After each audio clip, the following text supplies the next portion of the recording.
Hello बच्चों, कैसे हो आप सभी। तो बच्चों, एक है ना वेक्टर में अपना होता है ना, वी टी पी आपने सुना होगा, या फिर मैं क्या बता रहा हूँ यहाँ पे, एक आपने वेक्टर ट्रिपल प्रोडक्ट जिसको हम बोलते हैं शॉर्ट में we T P, vector triple product, vector triple product. इसका मैं आपको प्रूफ बताने जा रहा हूँ। क्या देखें, किसी बच्चे को जैसे पता होगा ना, कोई बच्चे को जानकारी लेनी है उसके लिए, बस जैसे मैं ना वेक्टर ट्रिपल प्रोडक्ट पहले बताऊँ होता क्या है।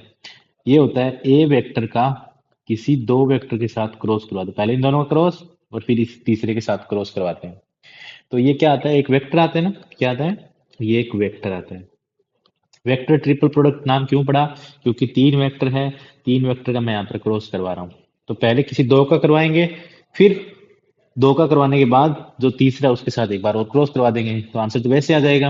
और इसका आपको एक फॉर्मूला भी याद होगा, जैसे ए क्रॉस बी क्रॉस सी है ना, तो दूर वालों का डॉट कर दो, ए डॉट सी, ये इसके अंदर वैल्यू आएगी। बच गया बी, वो बी लिख दो, बी का इसके साथ मल्टीप्लाई कर दो, फिर ए डॉट बी और मल्टीप्लाई में सी कर दिया। ये तो आपको आता है, बस इसका हम प्रूफ देखते हैं कि इसका ये जो आया है ना, ये आया कैसे, समझ रहे हो। चलो अब एक छोटी सी बात बताओ मेरे को। मैं ना ये जो दे रखा है ना, इसको एक वेक्टर मान लेता हूँ, इसको मान लिया मैंने ए, फिर क्रॉस बी क्रॉस सी। इसको एक वेक्टर था, इसको मान लिया ए क्रॉस बी क्रॉस सी। ठीक है। अब आपने ना दो का पढ़ा है ना, जैसे मैंने थोड़ी देर के लिए इसको कुछ मान लेता हूँ कि ये मान लो कोई एक्स वेक्टर है। तो आप एक बात, तो हम ए क्रॉस बी निकालते हैं, तो ए क्रॉस बी का मतलब क्या होता है, पहला इसका मतलब बताओ क्या होता है।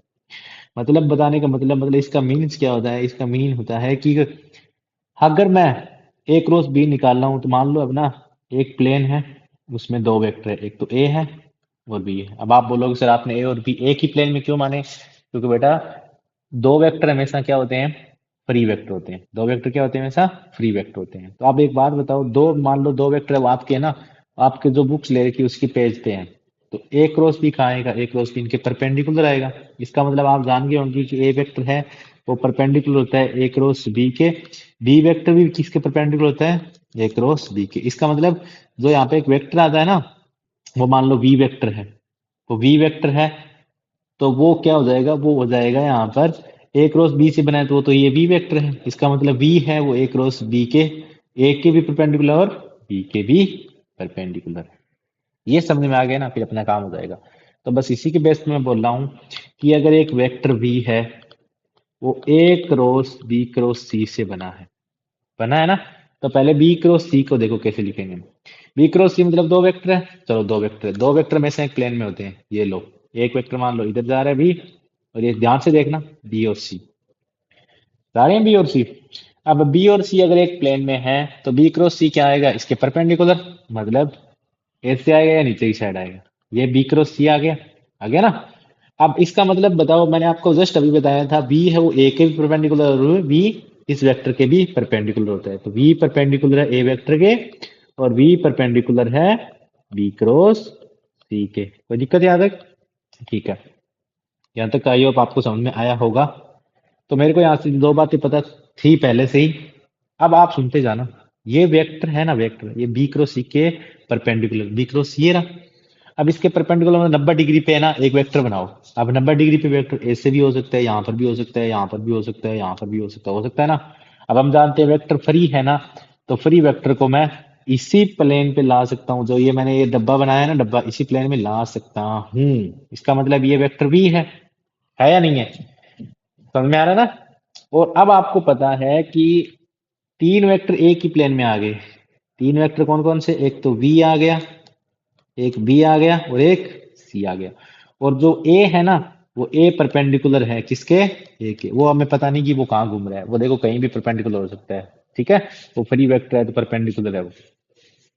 अब देखो, अगर तीन वेक्टर एक ही प्लेन में है, मतलब वो को प्लेनर है नहीं है। और अगर तीन वेक्टर एक ही प्लेन में है, तो इसका मतलब किसी एक वेक्टर को मैं दो के लीनियर कॉम्बिनेशन में लिख सकता हूँ, है ना।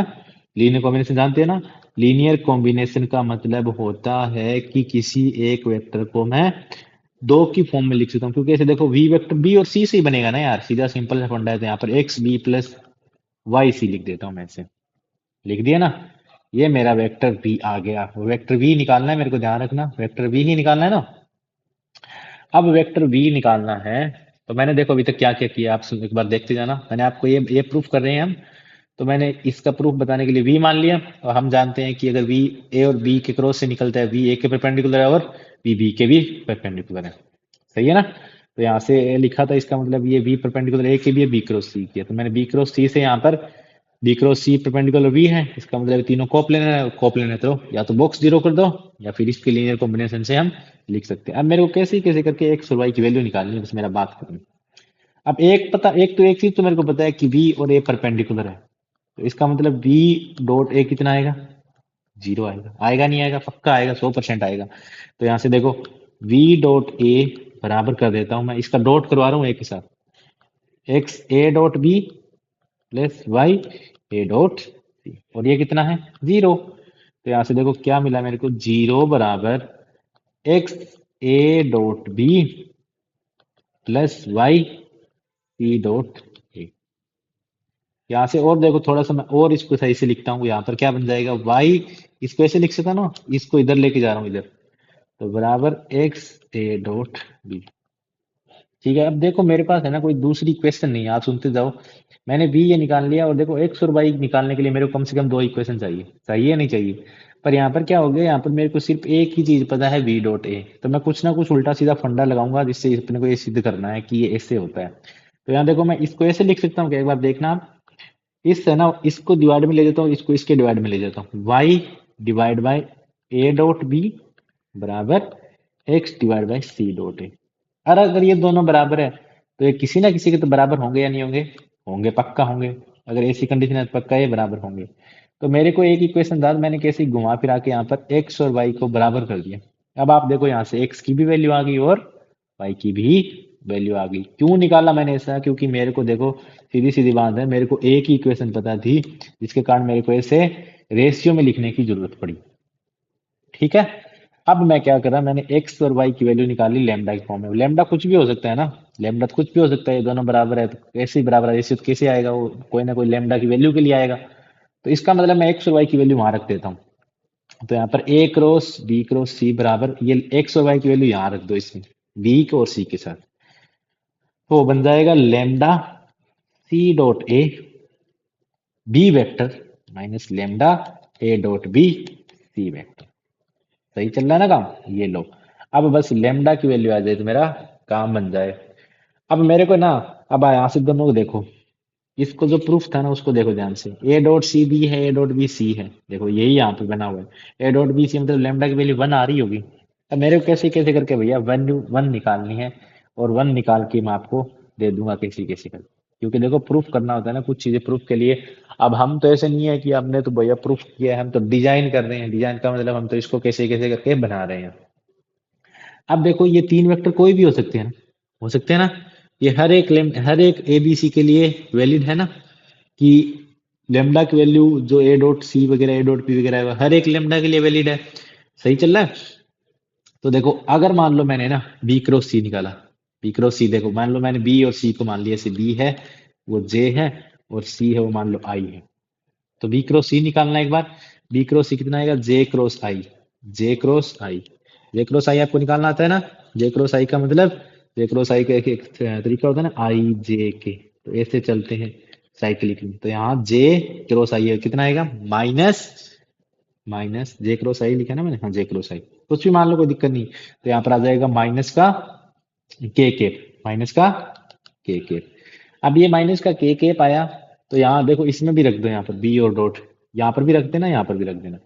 तो बी डॉट सी आ गया। तो ऐसे ही आप ए कुछ और मान लो, ए मान लो आई है, कुछ भी मान लो आप। तो यहाँ पर आई देखो, आई क्रॉस जे क्रॉस आई, तो इधर क्या बन जाएगा, लेमडा। सी डॉट ए देखो आई का आई के साथ वन, और ये जे, उसके बाद जीरो, और ये सी वेक्टर। और ये क्या बन जाएगा, देखो इधर बनेगा जे और इधर बनेगा के जे, ये जे बना और इधर बना के जे। इसका मतलब जे वाले वेक्टर बराबर है तो दो वेक्टर बराबर कब होंगे, देखिए बराबर वन होगा, और के बराबर वन होगा। तो अपनी के बराबर वन, यार यहाँ पर लेमडा माना था ना मैंने, हाँ लेमडा माना था, तो यहाँ लेमडा कर लो सर। तो ये लो लेमडा की वैल्यू क्या आ गई, वन आ गई। हो सकता है यहाँ पर आपको थोड़ी दिक्कत हो सोचने में, तो आप ऐसे ही ना कोई रैंडम वेक्टर मान लो, पर मानना इस तरीके से कि जो ये ऊपर जो मैंने कंडीशन मानी है ना, ये बी क्रॉस सी, इसके परपेंडिकुलर वो वेक्टर है, वो परपेंडिकुलर होना चाहिए। तो वो मैंने यहाँ पर सोच के लिख रखी है पहले से ही कि ए बराबर क्या हो सकता है, आई हो सकता है, बी बराबर जे हो सकता है, और सी बराबर आई हो सकता है। ठीक है। आई होप आपको समझ में आया होगा, अगर नहीं आया तो एक बार अच्छे से देखना, आपको 2-3 बार देखोगे समझ में आ जाएगा। ठीक है। धन्यवाद।